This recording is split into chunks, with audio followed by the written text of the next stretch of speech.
ಚರಿತ್ರೆ ಮತ್ತೊಂದು ವಿಡಿಯೋಗೆ ನಿಮಗೆಲ್ಲ ಪ್ರೀತಿಯ ಸ್ವಾಗತ. ಪ್ರಪಂಚದ ಅತಿ ಚಿಕ್ಕ ದೇಶಗಳಲ್ಲಿ ಇಸ್ರೇಲ್ ಕೂಡ ಒಂದು.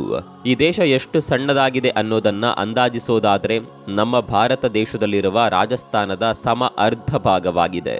ಇಸ್ರೇಲ್ ದೇಶದ ಜನಸಂಖ್ಯೆ ಕೇವಲ 90 ಲಕ್ಷ. ಅಂದ್ರೆ ನಮ್ಮ ಕರ್ನಾಟಕ ರಾಜ್ಯಕ್ಕೆ ಹೋಲಿಸಿದ್ರೆ ನಮ್ಮ ರಾಜ್ಯಕ್ಕಿಂತ 10 ಪಟ್ಟು ಚಿಕ್ಕದಾದ ರಾಷ್ಟ್ರವಾಗಿದೆ. ಇಷ್ಟಾದರೂ ಕೂಡ ಇಡೀ ಪ್ರಪಂಚದಲ್ಲೇ ಅತ್ಯಂತ ಬಲಿಷ್ಠ ರಾಷ್ಟ್ರಗಳಲ್ಲಿ ಈ ದೇಶವೂ ಕೂಡ ಒಂದು. ಈ ರಾಷ್ಟ್ರ ಎಷ್ಟು ಬಲಿಷ್ಠವಾಗಿದೆ ಅನ್ನೋದಕ್ಕೆ ಒಂದು ಉತ್ತಮ ನಿದರ್ಶನ ಕೊಡೋದಾದರೆ ಇಸ್ರೇಲ್ನ ನೆರೆಯ 7 ಅರಬ್ ರಾಷ್ಟ್ರಗಳು ಒಟ್ಟಾಗಿ ಒಂದೇ ಬಾರಿಗೆ ಈ ದೇಶದ ಮೇಲೆ ಯುದ್ಧ ಮಾಡಿದ ಸಂದರ್ಭದಲ್ಲೂ ಆ ದೇಶವನ್ನ ಸೋಲಿಸೋದಕ್ಕೆ ಸಾಧ್ಯವಾಗಿಲ್ಲ. ಇಂದು ಇಸ್ರೇಲ್ ಯಾವುದಕ್ಕೂ ಅಂಜದೆ ಧೈರ್ಯವಾಗಿ ಎಲ್ಲವನ್ನ ಎದುರಿಸಿ ನಿಂತಿದೆ. ತಂತ್ರಜ್ಞಾನಗಳಲ್ಲಿ ಇವರಿಗೆ ಸರಿಸಾಟಿ ಯಾರೂ ಇಲ್ಲ. ಕೃಷಿ ವ್ಯವಸಾಯದಲ್ಲೂ ಇವರನ್ನ ಮೀರಿಸುವವರಿಲ್ಲ. ಕುಡಿಯಲು ನೀರು ಇಲ್ಲದಿರುವ ಪರಿಸ್ಥಿತಿಯಲ್ಲಿದ್ದರೂ ಕೂಡ ಮರಳು ಭೂಮಿಯಲ್ಲಿ ಬೆಳೆ ಬೆಳೆಯುವ ಜಾಣತನ ಈ ದೇಶದ ಜನರಿಗಿದೆ. ಹಾಲಿನ ಉತ್ಪಾದನೆಯಲ್ಲೂ ಇಸ್ರೇಲ್ ನಂಬರ್ 1. ಅಷ್ಟೇ ಅಲ್ಲದೆ ಅತ್ಯಂತ ಹೆಚ್ಚು ಉನ್ನತ ಪದವೀಧರರನ್ನ ಹೊಂದಿದ ದೇಶಗಳ ಟಾಪ್ ಪಟ್ಟಿಯಲ್ಲಿ ಕೂಡ ಇದು ಒಂದಾಗಿದೆ. ಇಲ್ಲಿಯ ತನಕ 8 ಬಾರಿ ಬೇರೆ ದೇಶಗಳು ಇಸ್ರೇಲ್ ಮೇಲೆ ದಾಳಿ ನಡೆಸಿದ್ದಾವೆ. ಆದರೆ ಒಂದೇ ಒಂದು ಬಾರಿಯೂ ಸೋಲನ್ನೊಪ್ಪಿಕೊಳ್ಳದ ದೇಶ ಅಂದ್ರೆ ಅದು ಇಸ್ರೇಲ್. 20ನೇ ಶತಮಾನದಿಂದಲೂ ಮುಂದುವರಿಯುತ್ತಲೇ ಬರುತ್ತಿರುವ ಗಾಜಾ ಇಸ್ರೇಲ್ ಸಂಘರ್ಷದಲ್ಲಿ ಗುಂಡಿನ ದಾಳಿಯನ್ನ ತಡೆಯಲು ಸಾಧ್ಯವಿಲ್ಲದಿದ್ದರೂ ಅದೆಲ್ಲವನ್ನ ಸಹಿಸಿಕೊಂಡು ಎಲ್ಲವನ್ನ ಎದುರಿಸಿ ಇಂದು ಇಸ್ರೇಲ್ ಬಲವಾಗಿ ನಿಂತಿದೆ. ಹೀಗೆ ಹೇಳುತ್ತಾ ಹೋದ್ರೆ ಬಹಳಷ್ಟಿದೆ. ಒಂದು ಸಂದರ್ಭದಲ್ಲಿ ಸಂಪೂರ್ಣವಾಗಿ ಕುಗ್ಗಿ ಹೋಗಿದ್ದ ಇಸ್ರೇಲ್ ಇವತ್ತು ಯಾವ ಮಟ್ಟಿಗೆ ಬೆಳೆದಿದೆ ಅಂದ್ರೆ ಮೈ ರೋಮಾಂಚನವಾಗುತ್ತದೆ. ಬನ್ನಿ ಸ್ನೇಹಿತರೆ, ಇಸ್ರೇಲ್ ಕುರಿತಾದ ಆಸಕ್ತಿಕರ ಸಂಗತಿಗಳ ಬಗ್ಗೆ ಇಂದಿನ ಸಂಚಿಕೆಯಲ್ಲಿ ತಿಳಿದುಕೊಳ್ಳೋಣ.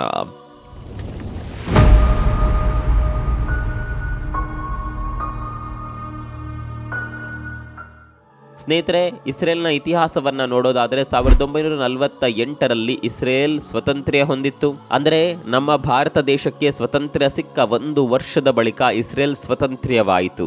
ಇಸ್ರೇಲ್ಗೆ ಸ್ವತಂತ್ರ ಸಿಕ್ಕ 24 ಗಂಟೆಗಳಲ್ಲಿ ನೆರೆಯ 6 ರಾಷ್ಟ್ರಗಳು ಇಸ್ರೇಲ್ ಮೇಲೆ ಯುದ್ಧ ಸಾರಿದವು. ಆಗ ಇಸ್ರೇಲ್ನ ಜನಸಂಖ್ಯೆ ಕೇವಲ 5 ಲಕ್ಷ ಅಷ್ಟೇ. ಆದರೆ ಯುದ್ಧ ಸಾರಿದ ಶತ್ರು ದೇಶಗಳ ಜನಸಂಖ್ಯೆ ಇಸ್ರೇಲ್ ದೇಶದ ಜನಸಂಖ್ಯೆಯಿಂದ 100 ಪಟ್ಟು ಹೆಚ್ಚಿತ್ತು. ಅಂದ್ರೆ 6 ಕೋಟಿಯಷ್ಟು. ಆ ಸಮಯದಲ್ಲಿ ಯಾವ ದೇಶಗಳು ಕೂಡ ಇಸ್ರೇಲ್ಗೆ ಸಹಾಯ ಮಾಡಲಿಲ್ಲ. ಆದರೆ ಇಸ್ರೇಲ್ ಒಬ್ಬಂಟಿಯಾಗಿ ಹೋರಾಟ ಮಾಡಿ ಈ ಯುದ್ಧದಲ್ಲಿ ಜಯಶಾಲಿ ಆಗುತ್ತೆ.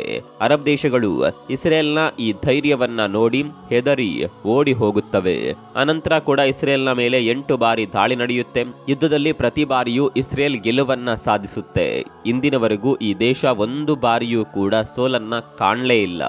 ಅದರಲ್ಲೂ 1948ರಿಂದ ಇತ್ತೀಚಿನ ತನಕ ಪ್ಯಾಲೆಸ್ತೀನಿಯರು ಒಟ್ಟು 170 ಬಾರಿ ಇಸ್ರೇಲ್ ಮೇಲೆ ದಾಳಿ ಮಾಡಿರೋದಂತೂ ಬಹಳ ಅಚ್ಚರಿಯ ಸಂಗತಿ. ಯಾರು ಯಾವಾಗ ದಾಳಿ ಮಾಡ್ತಾರೆ ಅನ್ನೋದು ಗೊತ್ತಿಲ್ಲ. ಸುತ್ತಮುತ್ತಲು ಶತ್ರುಗಳಿಂದಲೇ ತುಂಬಿದೆ. ಪ್ರತಿ 10 ವರ್ಷಗಳಿಗೊಮ್ಮೆ ಯುದ್ಧ ನಡೆಯುವಂತಹ ಪರಿಸ್ಥಿತಿ. ಇಂತಹ ಪರಿಸ್ಥಿತಿಯಲ್ಲಿರುವ ಒಂದು ದೇಶ ಅಬ್ಬಬ್ಬಾ ಅಂದ್ರೂ ಎಷ್ಟು ಅಭಿವೃದ್ಧಿ ಹೊಂದಬಹುದು ಅಂತ ಯೋಚನೆ ಮಾಡಿದವರಿಗೆ ಇಸ್ರೇಲ್ ದೇಶ ತಾನೇನು ಅನ್ನೋದನ್ನ ತೋರಿಸುತ್ತಲೇ ಇದೆ. ಸ್ನೇಹಿತರೆ, ಇಸ್ರೇಲ್ನ ವಿಜ್ಞಾನ ಹಾಗೂ ಶಿಕ್ಷಣ ಕ್ಷೇತ್ರವನ್ನ ಗಮನಿಸೋದಾದರೆ ಇಸ್ರೇಲ್ನ 99% ಜನತೆ ವಿದ್ಯಾವಂತರೇ. ಲೆಕ್ಕಬರ್ತಿಗಾಗಿ ಓದು ಸಂಪೂರ್ಣಗೊಳಿಸುವ ಪದ್ಧತಿ ಇವರದ್ದಲ್ಲ. ಹಾಗಾಗಿ 1996ರಿಂದ ಇಲ್ಲಿವರೆಗೆ ಸುಮಾರು 13 ನೊಬೆಲ್ ಪ್ರಶಸ್ತಿ ಗೆದ್ದ ಹಿರಿಮೆ ಇಸ್ರೇಲ್ ದೇಶದ್ದಾಗಿದೆ. ಅದರಲ್ಲೂ 2004ರಿಂದ 2021ರವರೆಗೆ ಕೇವಲ ವಿಜ್ಞಾನ ಕ್ಷೇತ್ರವೊಂದರಲ್ಲೇ 6 ನೊಬೆಲ್ ಪ್ರಶಸ್ತಿ ಲಭಿಸಿದೆ. ಆದರೆ ದುರಂತ ಅಂದರೆ 150 ಕೋಟಿ ಜನಸಂಖ್ಯೆ ಇರುವ ನಮ್ಮ ಭಾರತಕ್ಕೆ 1930ರ ನಂತರ ಇಲ್ಲಿವರೆಗೆ ವಿಜ್ಞಾನ ಕ್ಷೇತ್ರದಲ್ಲಿ ಒಂದೇ ಒಂದು ನೊಬೆಲ್ ಪ್ರಶಸ್ತಿ ಪಡೆದುಕೊಳ್ಳಲು ಸಾಧ್ಯವಾಗಲಿಲ್ಲ. ನೆರೆಯ ಅರಬ್ ರಾಷ್ಟ್ರಗಳು ಪಡೆದುಕೊಂಡ ನೊಬೆಲ್ ಪ್ರಶಸ್ತಿಗೆ ಹೋಲಿಸಿದರೆ ಈ ಪುಟ್ಟ ರಾಷ್ಟ್ರ ಇಸ್ರೇಲ್ ಪಡೆದುಕೊಂಡ ನೊಬೆಲ್ ಪ್ರಶಸ್ತಿ ಅಧಿಕವಾಗಿದೆ. ಅಷ್ಟೇ ಅಲ್ಲ, ಜಗತ್ತಿನ ಟಾಪ್ 100 ಯೂನಿವರ್ಸಿಟಿಗಳಲ್ಲಿ ಇಸ್ರೇಲ್ಗೆ ಸೇರಿದ 3 ಯೂನಿವರ್ಸಿಟಿಗಳಿವೆ ಅನ್ನೋದು ಇಸ್ರೇಲ್ನ ಹೆಮ್ಮೆ. ಜೊತೆಗೆ ಸ್ವತಃ ಉಪಗ್ರಹಗಳನ್ನ ತಯಾರಿಸಿ ಬಾಹ್ಯಾಕಾಶಕ್ಕೆ ಉಡಾವಣೆ ಮಾಡುವಂತಹ ಹೈ ಕ್ಲಾಸ್ ಟೆಕ್ನಾಲಜಿಗಳನ್ನ ಜಗತ್ತಿನಲ್ಲಿ ಕೆಲವು ರಾಷ್ಟ್ರಗಳು ಮಾತ್ರ ಹೊಂದಿವೆ. ಅವುಗಳ ಪಟ್ಟಿಯಲ್ಲಿ ಇಸ್ರೇಲ್ ದೇಶ ಕೂಡ ಒಂದಾಗಿದೆ.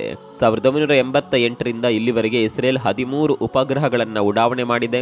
ಅದರಲ್ಲೂ ಮುಖ್ಯವಾಗಿ ನಮ್ಮ ಭಾರತವು 2008ರ ಮುಂಬೈ ದಾಳಿಯ ನಂತರ ರಿಸ್ಯಾಟ್ 2 ಎಂಬ ಉಪಗ್ರಹವನ್ನ ಸುಮಾರು $200 ಮಿಲಿಯನ್ ವೆಚ್ಚದಲ್ಲಿ ಇಸ್ರೇಲ್ನಿಂದ ಖರೀದಿಸಿ ಬಾಹ್ಯಾಕಾಶ ಉಡಾವಣೆಗೆ ಪ್ರಯೋಗಿಸಿತ್ತು. ಇವತ್ತು ಈ ಉಪಗ್ರಹವನ್ನ ಭಾರತದ ಗಡಿಗಳನ್ನ ಮೇಲ್ವಿಚಾರಣೆ ಮಾಡಲು ಮತ್ತು ಭಾರತ ವಿರೋಧಿ ಒಳನುಸುಳುವಿಕೆ ಕಾರ್ಯಾಚರಣೆಗಳ ಭಾಗವಾಗಿ ಉಪಯೋಗಿಸಲಾಗುತ್ತದೆ. ಶಾಲಾ ವಿದ್ಯಾರ್ಥಿಗಳು ತಯಾರಿಸಿದ ಉಪಗ್ರಹವನ್ನ ಮೊಟ್ಟಮೊದಲು ಬಾಹ್ಯಾಕಾಶಕ್ಕೆ ಉಡಾವಣೆ ಮಾಡಿದ ದೇಶ ಕೂಡ ಇಸ್ರೇಲ್ ಆಗಿದೆ. ಸ್ನೇಹಿತರೆ, ಅಮೆರಿಕದಲ್ಲಿ ಪ್ರತಿ 10,000 ಮಂದಿಗೆ 85 ಮಂದಿ ವಿಜ್ಞಾನಿಗಳು ಹಾಗೂ ಇಂಜಿನಿಯರ್ಸ್ಗಳಿದ್ದರೆ ಜಪಾನ್ನಲ್ಲಿ ಪ್ರತಿ 10,000 ಮಂದಿಗೆ 83 ವಿಜ್ಞಾನಿಗಳು ಹಾಗೂ ಇಂಜಿನಿಯರ್ಸ್ಗಳಿದ್ದಾರೆ. ಆದರೆ ಇಸ್ರೇಲ್ನಲ್ಲಿ ಪ್ರತಿ 10,000 ಮಂದಿಗೆ 140 ಮಂದಿ ವಿಜ್ಞಾನಿಗಳು ಹಾಗೂ ಇಂಜಿನಿಯರ್ಸ್ಗಳಿದ್ದಾರೆ. ಇದರ ಮೂಲಕ ಇಸ್ರೇಲ್ನ ಶಿಕ್ಷಣ ವ್ಯವಸ್ಥೆ ಎಷ್ಟೊಂದು ಬಲಿಷ್ಠವಾಗಿದೆ ಅನ್ನೋದನ್ನ ಅರ್ಥ ಮಾಡಿಕೊಳ್ಳಬಹುದು. ಜೊತೆಗೆ ಇವೆಲ್ಲದಕ್ಕೂ ಮುಖ್ಯ ರೂವಾರಿ ಅಲ್ಲಿನ ಸರ್ಕಾರ. 1956ರಲ್ಲಿಯೇ ಇಸ್ರೇಲ್ ತನ್ನ ಬಜೆಟ್ನಲ್ಲಿ 30% ಮೊತ್ತವನ್ನ ಶಿಕ್ಷಣ ಕ್ಷೇತ್ರದ ಅಭಿವೃದ್ಧಿಗಾಗಿ ಮೀಸಲಿಟ್ಟಿತ್ತು ಅನ್ನೋದೇ ಅಚ್ಚರಿಯ ಸಂಗತಿ. ಇಸ್ರೇಲ್ನ ಕೃಷಿ ಕ್ಷೇತ್ರವನ್ನ ಗಮನಿಸೋದಾದ್ರೆ ಇಲ್ಲಿ 66% ಜಾಗವು ಮರುಭೂಮಿಯಾಗಿದೆ. ಅಲ್ಲದೆ ಇಲ್ಲಿ ಮಳೆಯ ಪ್ರಮಾಣವೂ ಕೂಡ ಬಹಳಷ್ಟು ಕಮ್ಮಿನೇ. ತಮ್ಮ ಬಾಯಾರಿಕೆಯನ್ನ ನೀಗಿಸಿಕೊಳ್ಳೋದಕ್ಕೆ ಪಕ್ಕದಲ್ಲಿರುವ ಸಮುದ್ರಕ್ಕೆ ಪೈಪ್ಲೈನ್ಗಳನ್ನ ಜೋಡಿಸಿ ಉಪ್ಪಿನ ಅಂಶ ಇರುವ ನೀರನ್ನ ಮರು ಸಂಸ್ಕರಿಸಿ ಉಪಯೋಗಿಸುವಂತಹ ಪರಿಸ್ಥಿತಿ ಈ ದೇಶದ್ದಾಗಿದೆ. ಕುಡಿಯಲು ನೀರೇ ಇಲ್ಲದಿರುವ ಈ ದೇಶದ ಜನರು ಕೃಷಿಯನ್ನು ಹೇಗೆ ಮಾಡ್ತಾರೆ ಎಂಬ ಪ್ರಶ್ನೆ ಎಲ್ಲರಲ್ಲಿ ಮೂಡುವುದು ಸಹಜ. ಹೌದು, ಇಸ್ರೇಲ್ನ ಪ್ರತಿಯೊಂದು ಮನೆಗೆ 60% ನೀರು ಹಾಗೂ ಪ್ರತಿಯೊಂದು ಕೈಗಾರಿಕೋದ್ಯಮಿಗಳಿಗೂ 85% ನೀರನ್ನ ಸಮುದ್ರದಿಂದ ಡಿಸ್ಯಾಲಿನೇಷನ್ ಮಾಡಿ ಉಪಯೋಗಿಸಲಾಗುತ್ತೆ. ಸ್ನೇಹಿತರೆ, ತ್ಯಾಜ್ಯ ನೀರನ್ನ ಶುದ್ಧೀಕರಿಸಿ 20% ಮರುಬಳಸಿಕೊಳ್ಳುವುದೇ ಬಹಳ ಕಷ್ಟಕರವಾದ ಸಂಗತಿ. ಅಂಥದ್ರಲ್ಲಿ ಇಸ್ರೇಲ್ 97% ಒಳಚರಂಡಿ ನೀರನ್ನ ಶುದ್ಧೀಕರಿಸಿ ಅದೇ ನೀರಿನಿಂದ ವ್ಯವಸಾಯವನ್ನ ಮಾಡ್ತಾ ಇದೆ. ಜೊತೆಗೆ ಸ್ನಾನಕ್ಕೆ ಬಳಸಿಕೊಂಡ ನೀರನ್ನ ಹಾಗೂ ಪ್ಲೇಟ್ಗಳನ್ನ ತೊಳೆಯಲು ಬಳಸಿದ ನೀರನ್ನ ಕೂಡ ತಮ್ಮ ಬೆಳೆಗಾಗಿ ಬಳಸಿಕೊಳ್ಳುತ್ತಾರೆ ಅನ್ನೋದು ಮಾತ್ರ ಅಚ್ಚರಿಯ ಸಂಗತಿ. ಇಸ್ರೇಲ್ ವ್ಯವಸಾಯಕ್ಕಾಗಿ ಬಳಸಿಕೊಳ್ಳುವ ನೀರಲ್ಲಿ 55% ಒಳಚರಂಡಿಯಿಂದ ಶುದ್ಧೀಕರಿಸಿದ್ದಾಗಿದೆ. ನಾವುಗಳು ಒಳಚರಂಡಿ ನೀರನ್ನ ಗಲೀಜು ನೀರು ಅಂತ ಹೇಳಿ ನದಿಗಳಲ್ಲಿ ಬಿಟ್ಟು ಆ ನದಿಗಳನ್ನ ಕೂಡ ಹಾಳುಗೆಡವುತ್ತಿದ್ದೇವೆ. ಆದರೆ ಇಸ್ರೇಲ್ ಅದೇ ಗಲೀಜು ನೀರನ್ನ ಶುದ್ಧೀಕರಿಸಿ ಅದ್ಭುತವಾದ ವ್ಯವಸಾಯವನ್ನ ಮಾಡ್ತಾ ಇದೆ. ಅಷ್ಟೇ ಅಲ್ಲದೆ ಇಸ್ರೇಲ್ ತಮ್ಮ ಆಹಾರಕ್ಕಾಗಿ ಬಳಸಿಕೊಳ್ಳುವ 90% ಆಹಾರವನ್ನ ಅವರೇ ಸ್ವತಃ ಬೆಳೆಸ್ತಾರೆ. ಅದರಲ್ಲೂ ಇವರು ಹೆಚ್ಚಾಗಿ ಹಣ್ಣುಗಳನ್ನ ಹಾಗೂ ತರಕಾರಿಗಳನ್ನ ಬೆಳೆಸ್ತಾರೆ. ಸ್ನೇಹಿತರೆ, ಮತ್ತೊಂದು ಗಮನಿಸಬೇಕಾದ ಸಂಗತಿ ಏನಂದ್ರೆ ಅಮೆರಿಕ ಹಾಗೂ ಬ್ರಿಟನ್ಗಳಲ್ಲಿ 30% ನೀರು ಸೋರಿಕೆಯಾಗುವ ಮೂಲಕ ಹಾಳಾಗುತ್ತಿದ್ರೆ ಇಸ್ರೇಲ್ನಲ್ಲಿ ಕೇವಲ 7% ನೀರು ಮಾತ್ರ ಸೋರಿಕೆಯಾಗಿ ಹಾಳಾಗುತ್ತಿದೆ. ನೀರು ಎಷ್ಟೊಂದು ಅತ್ಯಮೂಲ್ಯವಾದುದು ಅನ್ನೋದನ್ನ ಇಸ್ರೇಲ್ ಅರ್ಥ ಮಾಡಿಕೊಂಡಷ್ಟು ಬೇರೆ ಯಾವ ರಾಷ್ಟ್ರಗಳು ಕೂಡ ಅರ್ಥ ಮಾಡಿಕೊಂಡಿಲ್ಲ. ಹಾಗಾಗಿಯೇ ಇಸ್ರೇಲ್ ದೇಶವು ನೀರನ್ನ ಶುದ್ಧೀಕರಿಸಿ ಮರುಬಳಕೆ ಮಾಡುತ್ತಿದೆ. ಅಷ್ಟೇ ಅಲ್ಲ, ಮರುಬಳಕೆ ಮಾಡಿದ ನೀರನ್ನ ಬಳಸಿಕೊಳ್ಳೋದರಲ್ಲಿ ಇಸ್ರೇಲ್ ದೇಶವು ಜಗತ್ತಿನಲ್ಲಿ 1ನೇ ಸ್ಥಾನವನ್ನ ಪಡೆದಿದೆ. ಹನಿ ನೀರಾವರಿ ವ್ಯವಸ್ಥೆಯನ್ನ ಕಂಡುಹಿಡಿದವರು ಕೂಡ ಇಸ್ರೇಲ್ ದೇಶವೇ. ಈ ವ್ಯವಸ್ಥೆಯ ಮೂಲಕವೇ ಈ ದೇಶವು 70% ತ್ಯಾಜ್ಯ ನೀರನ್ನ ವ್ಯವಸಾಯಕ್ಕೆ ಬಳಸುತ್ತಿದೆ. ಸುಮಾರು 40 ವರ್ಷಗಳಿಂದ ನೀರಾವರಿ ವ್ಯವಸ್ಥೆಯಲ್ಲಿ ಯಾವುದೇ ಬದಲಾವಣೆಗಳಿಲ್ಲದೆ ವ್ಯವಸಾಯವನ್ನ ಮುಂದುವರಿಸಿಕೊಂಡು ಬಂದಿರುವ ಇಸ್ರೇಲ್ ಜಿಡಿಪಿಯಿಂದ ವಿಶ್ವದ 25ನೇ ಅತಿ ದೊಡ್ಡ ಆರ್ಥಿಕತೆಯನ್ನ ಹೊಂದಿದ ದೇಶವಾಗಿದೆ. ಸ್ನೇಹಿತರೆ, ಒಂದು ಬಾರಿ ಈ ರೇಖಾ ನಕ್ಷೆಯನ್ನ ನೋಡಿದಾಗ ಸ್ಪಷ್ಟವಾಗಿ ಅರ್ಥವಾಗುತ್ತದೆ. ಇಸ್ರೇಲ್ ವ್ಯವಸಾಯಕ್ಕಾಗಿ 1986ರಲ್ಲಿ ಯಾವ ಯೋಜನೆಯನ್ನ ರೂಪಿಸಿತ್ತೋ ಇವತ್ತು ಕೂಡ ಅದೇ ಯೋಜನೆಯನ್ನ ಮುಂದುವರಿಸಿಕೊಂಡು ಬಂದಿದೆ. ಆದರೆ ಇಳುವರಿ ಮಾತ್ರ 100 ಪಟ್ಟು ಏರಿಕೆ ಆಗಿದೆ. ಇವೆಲ್ಲದರ ಜೊತೆಗೆ ಪ್ರಪಂಚದಲ್ಲಿ ಅತ್ಯಧಿಕ ಹಾಲು ಉತ್ಪಾದಿಸುವ ಹಸುಗಳು ಕೂಡ ಈ ದೇಶದಲ್ಲಿದೆ. ಇಸ್ರೇಲ್ನ ಒಂದು ಆಕಳು ವರ್ಷಕ್ಕೆ ಸರಿಸುಮಾರು 12,000 ಲೀಟರ್ ಹಾಲನ್ನ ಉತ್ಪಾದಿಸುತ್ತೆ. ಪ್ರಪಂಚದಾದ್ಯಂತ ಕೆಲವು ರಾಷ್ಟ್ರಗಳು ಹೆಕ್ಟೇರಿಗೆ ಸರಿಸುಮಾರು 50 ಟನ್ ಟೊಮೆಟೊ ಬೆಳೆದರೆ ಇಸ್ರೇಲ್ ದೇಶವು ತನ್ನ ಗ್ರೀನ್ ಹೌಸ್ನಲ್ಲಿ ಹೆಕ್ಟೇರ್ಗೆ 300 ಟನ್ ಟೊಮೆಟೊವನ್ನ ಬೆಳೆಯುತ್ತಿದೆ. ಒಂದು ಸಣ್ಣ ದೇಶ, ಎಲ್ಲಿ ನೋಡಿದ್ರೂ ಮರುಭೂಮಿಯೇ. ಬಾಯಾರಿಕೆಯನ್ನ ನೀಗಿಸಲು ಕೂಡ ನೀರಿಗೆ ಪರದಾಡುವಂತಹ ಸ್ಥಿತಿ. ಇಂತಹ ಪರಿಸ್ಥಿತಿಯಲ್ಲಿರುವ ಇಸ್ರೇಲ್ ದೇಶವು ಇಡೀ ಜಗತ್ತಿಗೆ ವ್ಯವಸಾಯ ಅಂದ್ರೆ ಏನು, ಹೆಚ್ಚು ಇಳುವರಿಯನ್ನ ಪಡೆಯಲು ಯಾವ ರೀತಿಯಾಗಿ ವ್ಯವಸಾಯ ಮಾಡಬೇಕು ಅನ್ನೋದನ್ನ ತೋರಿಸಿಕೊಡುತ್ತಿದೆ. ಸ್ನೇಹಿತರೆ, ಇಸ್ರೇಲ್ನ ಸೇನಾ ವ್ಯವಸ್ಥೆ ಬಗ್ಗೆ ಹೇಳೋದಾದ್ರೆ ಈ ದೇಶದ ಸುತ್ತಮುತ್ತಲೂ ಶತ್ರು ರಾಷ್ಟ್ರಗಳೇ ಇದ್ರೂ ಕೂಡ ಇದನ್ನ ಅವುಗಳು ಮುಟ್ಟಲು ಸಹ ಭಯ ಪಡುತ್ತಿದೆ. ಇದಕ್ಕೆ ಮುಖ್ಯವಾದ ಕಾರಣ ಇಸ್ರೇಲ್ ದೇಶದ ಸೇನಾ ವ್ಯವಸ್ಥೆ. ಪ್ರಪಂಚದ ಅತಿ ಚಿಕ್ಕ ದೇಶಗಳ ಪಟ್ಟಿಯಲ್ಲಿ ಇಸ್ರೇಲ್ ಕೂಡ ಒಂದಾಗಿರಬಹುದು. ಆದರೆ ಇಲ್ಲಿನ ವಾಯುಪಡೆ ಪ್ರಪಂಚದಲ್ಲೇ ಅತ್ಯಂತ ಬಲಿಷ್ಠವಾದದ್ದು. ಪ್ರಪಂಚದಲ್ಲಿ ಅತಿ ಬೇಗನೆ ನಿರ್ಣಾಯಕ ಅಂಶಗಳನ್ನ ತೆಗೆದುಕೊಳ್ಳುವ ಸೇನಾ ವ್ಯವಸ್ಥೆ ಅಂದ್ರೆ ಅದು ಇಸ್ರೇಲ್ ದೇಶದ ಸೇನೆಯಾಗಿದೆ. ಇಡೀ ದೇಶವನ್ನೇ ಹೊದಿಕೆ ಮಾಡುವಂತ ಆಂಟಿ ಬ್ಯಾಲಿಸ್ಟಿಕ್ ರಕ್ಷಣಾ ವ್ಯವಸ್ಥೆ ಇರುವ ಒಂದೇ ಒಂದು ದೇಶ ಅಂದ್ರೆ ಅದು ಇಸ್ರೇಲ್ ಮಾತ್ರ. ಒಂದು ವೇಳೆ ಬೇರೆ ದೇಶಗಳು ಇಸ್ರೇಲ್ ಮೇಲೆ ಕ್ಷಿಪಣಿ ಮೂಲಕ ದಾಳಿ ನಡೆಸಿದ್ರೆ ಈ ಆಂಟಿ ಮಿಸೈಲ್ ರಕ್ಷಣಾ ವ್ಯವಸ್ಥೆಗೆ ಆ ಕ್ಷಿಪಣಿಯನ್ನ ಒಂದೇ ಕ್ಷಣದಲ್ಲಿ ಉಡಿಸಿ ಮಾಡುವ ಸಾಮರ್ಥ್ಯ ಇದೆ. ಈ ದೇಶವು ತಯಾರಿಸಿದ ಐರನ್ ಡೋಮ್ ಮೂಲಕ ಇಡೀ ಪ್ರಪಂಚಕ್ಕೆ ಇಸ್ರೇಲ್ನ ಸಾಮರ್ಥ್ಯ ಏನು ಅನ್ನೋದನ್ನ ತೋರಿಸಿಕೊಟ್ಟಿದೆ.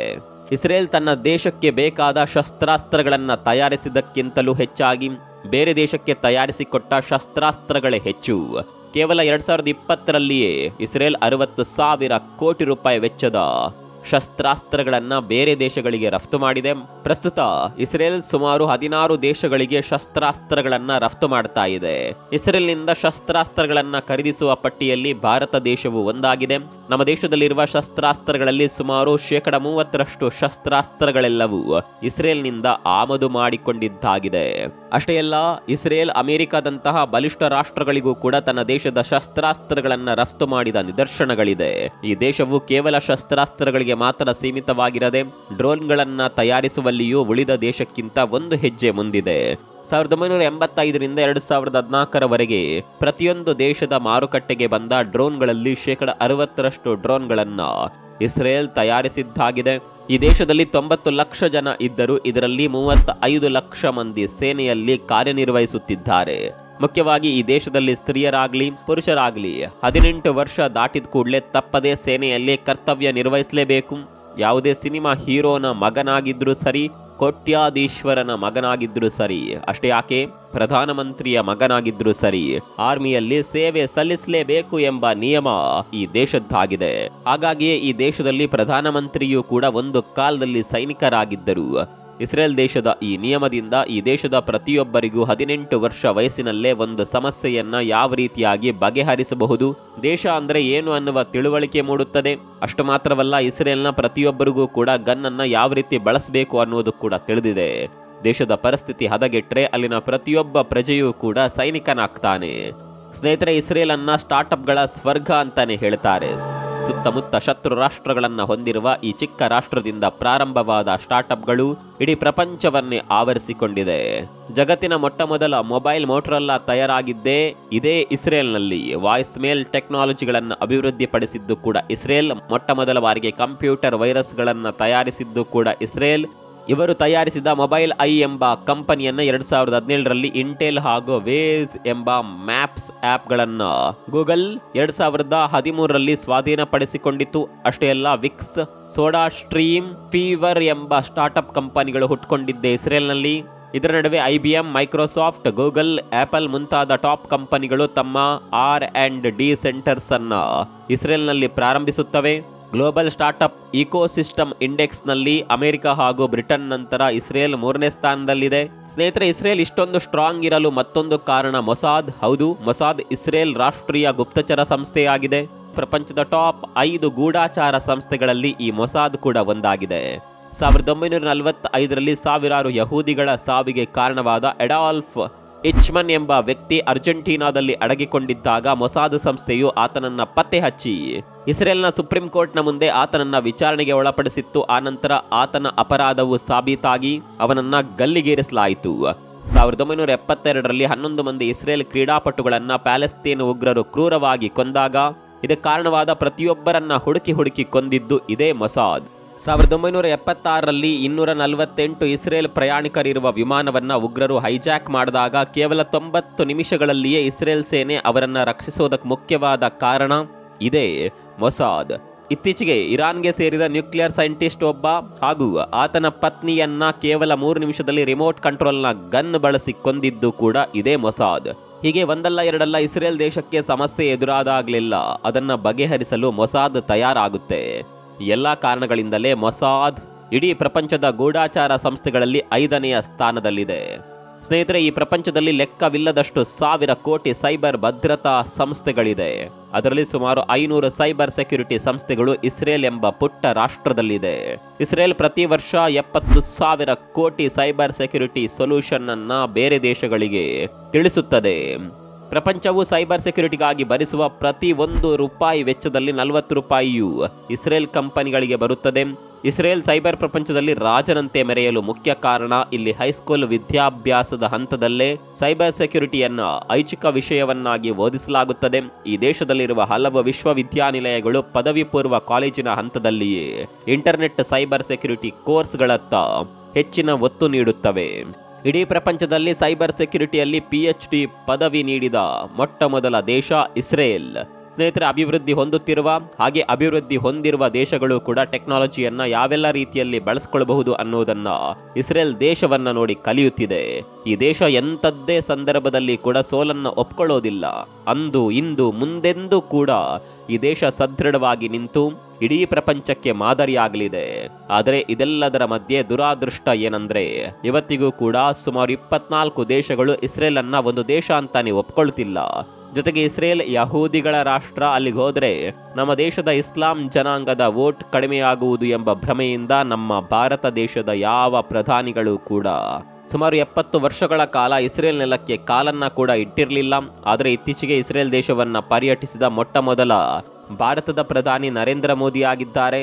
ಇಸ್ರೇಲ್ ಬೇರೆ ದೇಶಗಳಿಗೆ ಯಾವ ರೀತಿಯ ಸಹಾಯ ಮಾಡಿದೆ ಅನ್ನೋದಕ್ಕಿಂತ ನಮ್ಮ ಭಾರತ ದೇಶಕ್ಕೆ ಮಾಡಿದ ಸಹಕಾರವನ್ನ ನೋಡೋದಾದ್ರೆ 1962ರಲ್ಲಿ ಚೀನಾ ಯುದ್ಧದ ಸಂದರ್ಭದಲ್ಲಿ ಚೀನಾದ ಕುರಿತು ಕೆಲವು ಮಾಹಿತಿಗಳನ್ನು ಭಾರತಕ್ಕೆ ನೀಡಿದ್ದು ಇಸ್ರೇಲ್. 1971 ಹಾಗೂ 1999ರ ಯುದ್ಧದ ಸಂದರ್ಭದಲ್ಲಿ ಭಾರತಕ್ಕೆ ಬೇಕಾದ ಕೆಲವು ಶಸ್ತ್ರಾಸ್ತ್ರಗಳನ್ನು ತಕ್ಷಣವೇ ಒದಗಿಸಿದ್ದು ಇದೇ ಇಸ್ರೇಲ್. ಭಾರತ ದೇಶದೊಂದಿಗೆ ಉತ್ತಮ ಸ್ನೇಹತ್ವದಲ್ಲಿರುವ ದೇಶಗಳಲ್ಲಿ ಇಸ್ರೇಲ್ ಕೂಡ ಒಂದಾಗಿದೆ. ಇಸ್ರೇಲ್ ಒಂದು ಪುಟ್ಟ ದೇಶವಾದರೂ ಅದನ್ನ ಮುಟ್ಟೋದಕ್ಕೆ 100 ಸಲ ಯೋಚನೆ ಮಾಡಬೇಕು. ಒಂದು ವೇಳೆ ಕೆದಕೋದಕ್ಕೆ ಬಂದರೆ ಏನಾಗುತ್ತೆ ಅನ್ನೋದನ್ನ ಇಡೀ ಜಗತ್ತಿಗೆ ಇಂದು ಇಸ್ರೇಲ್ ತೋರಿಸಿಕೊಟ್ಟಿದೆ. ಸ್ನೇಹಿತರೆ, ಇವತ್ತಿನ ಸಂಚಿಕೆಯಲ್ಲಿ ಇಸ್ರೇಲ್ನ ಕುರಿತಾದ ಕೆಲವೊಂದು ಮಾಹಿತಿಗಳನ್ನು ಹಂಚಿಕೊಂಡಿದ್ದೇವೆ. ಇಸ್ರೇಲ್ನ ಬಗ್ಗೆ ನಿಮ್ಮ ಅಭಿಪ್ರಾಯವನ್ನು ಕಾಮೆಂಟ್ ಬಾಕ್ಸ್ನಲ್ಲಿ ತಿಳಿಸಿ. ಮತ್ತೊಂದು ವಿಡಿಯೋದಲ್ಲಿ ಸಿಗೋಣ. ಅಲ್ಲಿವರೆಗೂ ನಮಸ್ಕಾರ.